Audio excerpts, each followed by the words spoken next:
On Zombie Reddit, today's story is: My sister cut our entire family out of her life for 20 years and told her children that we were dead. The truth they discovered destroyed them all. I never thought I would be sharing this story, let alone living it, but recent events have plunged me into a situation I never anticipated. I need to vent. This story spans almost 2 decades and involves betrayal, deception, and a fractured family with no apparent possibility of repair. I'm not sure where to start, so I'll start at the beginning. I grew up in a typical middle-class family. My sister Melissa and I were very close, or at least I thought we were.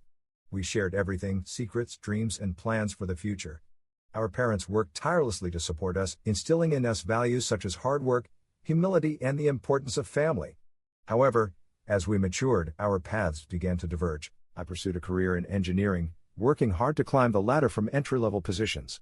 Melissa, on the other hand, took a completely different direction. She dropped out of college after her first year, claiming it wasn't for her. She started jumping from job to job, never really settling on anything in particular. Despite this lack of direction, our parents continued to support her financially well into her 20s, paying her rent, car payments, and even covering her frequent impulse purchases. I felt frustrated. I felt like I was working my fingers to the bone, working hard and making my way in the world, while Melissa was content to let herself be carried along, constantly depending on our parents. But I held my opinion back. I didn't want to create tension or conflict in our family. Besides, I loved Melissa and thought she would eventually find her way. Everything changed when Melissa met James. He worked in finance and came from a wealthy family. From the moment they started dating, Melissa's attitude changed dramatically. He became distant and, frankly, overbearing. It wasn't long before he started bragging to anyone who would listen about how well they were doing, how they were constantly traveling to exclusive destinations or dining at the most prestigious restaurants. Our parents, who had been her safety net for years, were suddenly cast aside, no longer needed now that she had found someone else to support her. After 2 years of dating, James proposed. Melissa was overjoyed, immediately going into wedding planning mode. Unsurprisingly, the celebration she envisioned was nothing short of extravagant. She wanted a designer dress, a castle as the setting for the ceremony, and a guest list of over 300 people, many of whom were casual acquaintances rather than true friends. Our parents, already financially stretched, had to cover all the costs. Melissa insisted it was her duty to give her the wedding of her dreams, even though James's family had more than enough money to cover the costs. When our parents kindly suggested something more modest, something more in line with their financial means, Melissa flew into a rage. She accused them of not loving her enough and not caring about her happiness. She even threatened to elope if she didn't get exactly what she wanted. Our parents, exhausted and desperate to maintain harmony, finally gave in. They took out a second mortgage on their house to cover the costs and, against my better judgment, I contributed financially too. At the time, I thought it was the least I could do to help my parents, although inside I was seething with frustration. The wedding was a sumptuous event, as was to be expected. Melissa walked down the aisle in a dress that cost more than my annual salary, and the whole celebration seemed like something out of a movie. I felt like a stranger in my own family, relegated to the background while Melissa reveled in her new life with James. She treated our parents and me as if we were servants, giving orders brusquely and scolding us whenever something was not exactly to her liking. It was painful to witness. Even so, I clung to a glimmer of hope that once the wedding was over, things would return to normal, but they didn't. The day after the ceremony, Melissa and James left for their month-long honeymoon in the Maldives. I thought we would hear from them when they returned, but the silence was deafening. Weeks and then months went by without a word from Melissa. Our calls went unanswered. Our messages were ignored. And emails bounced back. My parents, devastated by the lack of communication, couldn't understand what had gone wrong. I was furious. After all we had done for her, after all the sacrifices our parents had made to give her the wedding she wanted, Melissa had apparently cut us out of her life without so much as a goodbye. 3 months after the wedding, we finally received a reply from her. The message was cold and dismissive. I no longer wish to have any contact with you. James and I have decided to start our new life together without the burden of my old family. Please respect our wishes and do not try to contact us again. I was stunned. We were the burden. Our parents were devastated and I was furious. How could she do this to us after all we had done for her? I felt betrayed and powerless. The years that followed were filled with pain and confusion. My parents aged prematurely. Their health deteriorated under the weight of having lost their daughter. Despite my best efforts to support them, nothing could fill the void Melissa had left. They tried repeatedly to communicate, but Melissa's silence remained unbroken. Over time, I built my own life. I got married, had 2 beautiful children, and focused on my professional career. I paid off all the debts my parents had accumulated. But the absence of my sister always lingered in the back of my mind, a wound that never completely healed. Mom and Dad passed away without ever seeing Melissa again. It broke my heart to see them die without their hearts healing, still hoping for a reconciliation that would never come. Then one day, out of the blue, I received a message on social media. It was from a young woman called Emma, who claimed to be Melissa's daughter. At first I was skeptical, but the photograph she sent, a family picture with Melissa, James and their 2 children, was undeniable. Emma explained that she and her brother Tyler had always been curious about their maternal family. Melissa had told them that we were dead, that her family had passed away long before they were born, but Emma had recently discovered some old photographs and documents that contradicted her mother's version of events. Now she wanted to know the truth. I didn't know what to do. Part of me wanted to protect Emma and Tyler from the ugliness of the past, while another part of me was outraged that Melissa had lied to them for so long. After much thought, I decided to tell them the truth, but I was careful. I presented the facts as I knew them, avoiding opinions or showing bitterness. I told them about our childhood, about our parents, and about the events that led to this estrangement. I shared photographs, anecdotes, and memories of their grandparents, hoping to give them an idea of the family they never knew. Emma and Tyler were shocked by what they discovered. They couldn't believe that their mother had lied to them for so long, and they were furious with her. They asked me countless questions, wanting to understand why their mother had cut ties with their family in such a cruel way. Over the following weeks, our conversations deepened. I found myself growing fond of them, feeling as if I was finally reconnecting with the part of my family that I thought I had lost forever. Then one day I received a message from James.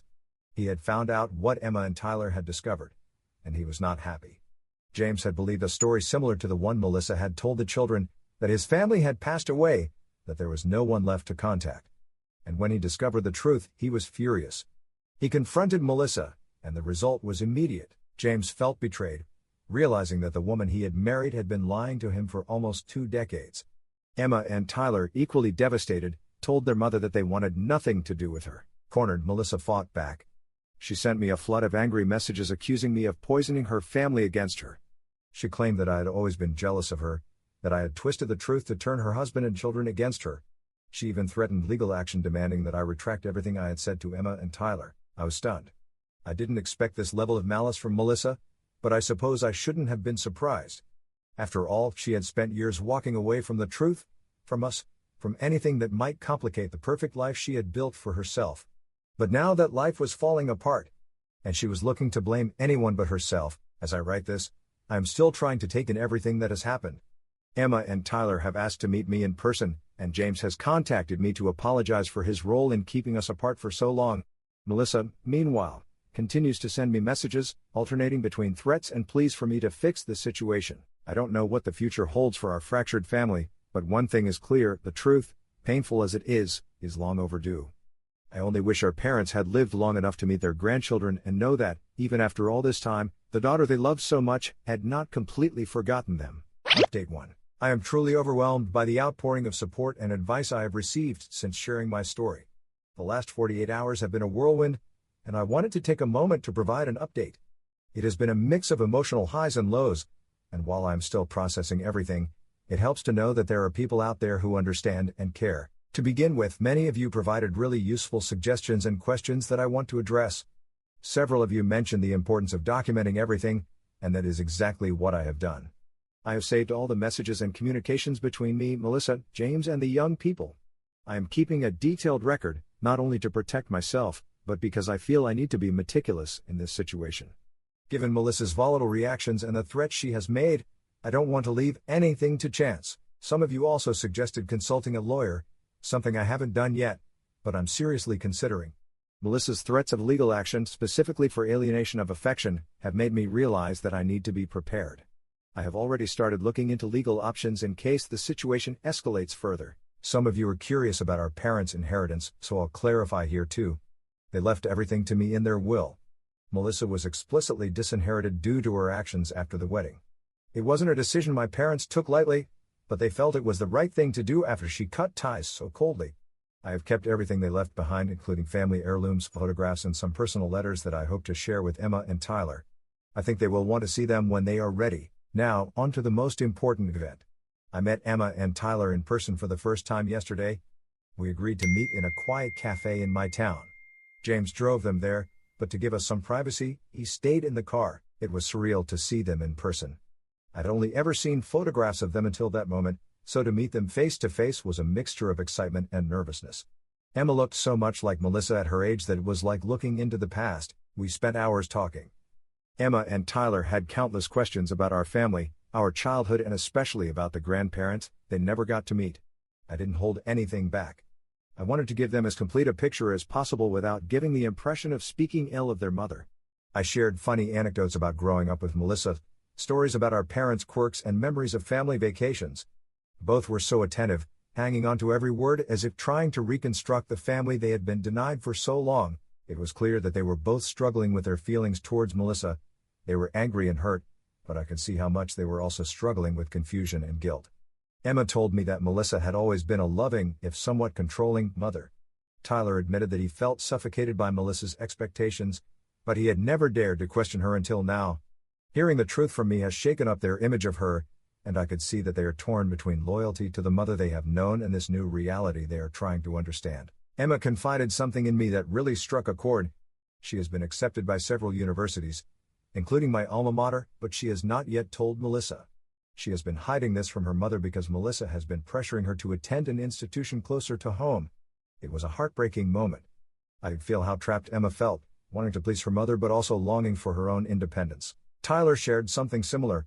He has been longing for space to develop for himself, away from Melissa's suffocating expectations. Getting to know me and hearing these stories about a life outside the bubble that Melissa had built around herself seemed to provide him with some relief. Towards the end of our meeting, James joined us briefly. He apologized again for his role in keeping the family apart all these years. He explained that Melissa had told him a very different version of events, presenting herself as the victim, abandoned by a cold and loveless family.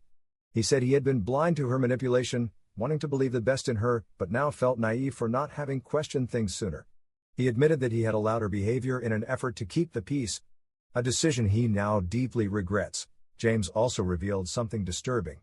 Melissa had been contacting old friends, making up an elaborate story about how her family, had abandoned her after the wedding. She had been telling anyone willing to listen that she had been cut off financially and emotionally, and that she had been forced to fend for herself. It was infuriating to hear that she was not only lying to her family, but also trying to rewrite the story with anyone from her past who would listen. It made me realize that Melissa hadn't just moved on. She had created a completely false narrative to justify her actions. After we said goodbye, something extraordinary happened. I know this might sound a bit sentimental, but Emma asked if she could call me uncle from that moment on. I couldn't hold back the tears. We hugged, and in that moment I felt that a part of the family I had lost was coming back to life. It was as if I was getting back, not only my niece and nephew, but some fragment of the love and connection I thought was lost when my parents passed away. Not long after they left, my phone was flooded with dozens of text messages from Melissa. Somehow she had found out about our meeting. I suspect she tracked the young people's phones. Emma mentioned that her mother had done this before, and under the pretext of keeping them safe, the messages ranged from incoherent rants to heartfelt pleas to more legal threats. She accused me of poisoning her family, of turning James and the young people against them. It was an emotional roller coaster and, honestly, I couldn't respond. Melissa was desperately trying to regain control of the situation, but it is clear that she is losing control of everything she has built up over the years. In light of all this, I have decided to follow the advice that many of you gave me and consult a lawyer. I will meet with one next week to make sure I am protected and to see if Melissa's threats have any legal basis. I want to make sure I am doing everything correctly, because the last thing I want is to be caught off guard by any legal maneuver on her part. Emma and Tyler have expressed a strong desire to keep in touch, and we have even planned another meeting for next week. This time they want to come to my house, the home where Melissa and I grew up. They want to see where their mother spent her childhood and examine some of the family heirlooms I have kept, and perhaps begin to build their own understanding of the life that Melissa has kept hidden from them for so long. James has also been supportive of the children forming a relationship with me, but I can sense how divided he is. He is furious with Melissa, but he is also trying to maintain some semblance of normality for the sake of his marriage and children. It's a delicate balance, and I can't help wondering how long this can be sustained before everything really comes to a head. As for me, I am emotionally unstable. There is the joy of reconnecting with Emma and Tyler, the anger towards Melissa for continuing to manipulate the situation, The guilt over the pain the truth is causing her children and the sorrow of reliving the loss of my parents and the years of family connection we missed out on. I will keep you all updated as things develop. But for now, thank you again for your unwavering support. It means more than you can imagine. Update 2. Hello again, everyone. Events have been unfolding incredibly fast, and I felt it was important to get back in touch to keep you up to date with the latest developments. There is a lot to process, so I ask for your patience. The planned meeting with Emma and Tyler at my house went ahead as scheduled. They arrived with James, who again waited in the car to give us some privacy, just as he had done during our first meeting. I invited him in, but he said he preferred it that way. The young people seemed enthusiastic but nervous, excited to finally see the house where their mother had grown up and to examine the family memorabilia she had carefully preserved over the years. She had everything ready: old photo albums, childhood school projects, and valuable family heirlooms. As we went through the photographs and mementos, Emma and Tyler asked numerous questions about their mother's past. They were trying to understand how the seemingly happy child in the pictures had become the person they knew today. It was bittersweet for me to share those memories. I could sense their curiosity mixed with sadness as they realized how little they really knew about Melissa's life before they were born. There was a part of her from which they had been completely isolated, and the weight of that reality hit them hard. Emma opened up more about her university situation. The reason Melissa had been pressuring her to attend an overly expensive university was because Melissa had convinced her that it was the only option to maintain the family's status. Emma knew they couldn't afford it and didn't even want to study there, but she confessed that she had been hiding her other admissions, including my alma mater, and felt torn between following her aspirations and pleasing her mother. The strain of living under Melissa's influence was becoming unbearable for her. Then events took a sharp turn. In the middle of our conversation, Tyler's phone rang. It was James, and his voice sounded frantic. Melissa had somehow found out that the young people were with me and she was on her way. Panicking, we hurried to gather up the photographs and mementos, and I urged the young people to leave before she arrived. They had barely left the driveway when Melissa arrived at top speed, stopping her car abruptly right in front of my house. What followed was a real nightmare. Melissa stormed out of her car, walked up to my door, and started banging on it, shouting at the top of her voice. Her accusations were absurd. She claimed that I had kidnapped her children, that I was destroying her family and turning everyone against her. I could hear her voice breaking under the pressure of her emotions, but I knew it was best not to get involved. I didn't open the door. Instead, I did what many of you had recommended. I called the police. When the officers arrived, Melissa's behavior changed dramatically. She tried to present herself as the victim, telling the police that I had kidnapped her children and was manipulating them. Fortunately, James had arrived by then and calmly explained the situation to the officers, backing up my version and emphasizing that the young people had voluntarily chosen to spend time with me. The police, after hearing both sides, gave Melissa a stern warning about making false accusations and disturbing the peace. They finally convinced her to leave, but the damage was already done. Following this confrontation, several important events occurred. James, finally at his limit of tolerance, told Melissa that he wanted a temporary separation. He could no longer bear the lies and manipulation. So now he has moved out and is staying in a hotel, giving himself space to determine his next steps. It was a heartbreaking decision for him, but I think he understood that it was necessary. Meanwhile, enraged by everything that had happened, Emma finally confronted Melissa about her university choices.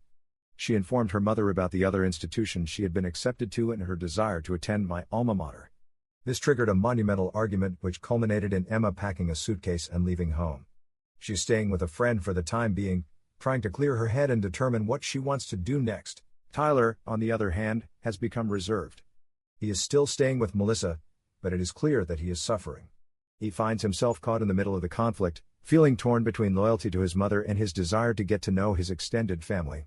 He has been sending me regular messages, as have Emma and James, but I can tell that he is trying to manage these incredibly complicated emotions and is not sure where to turn. Shortly after all this, I received a cease and desist letter from a lawyer claiming to represent Melissa.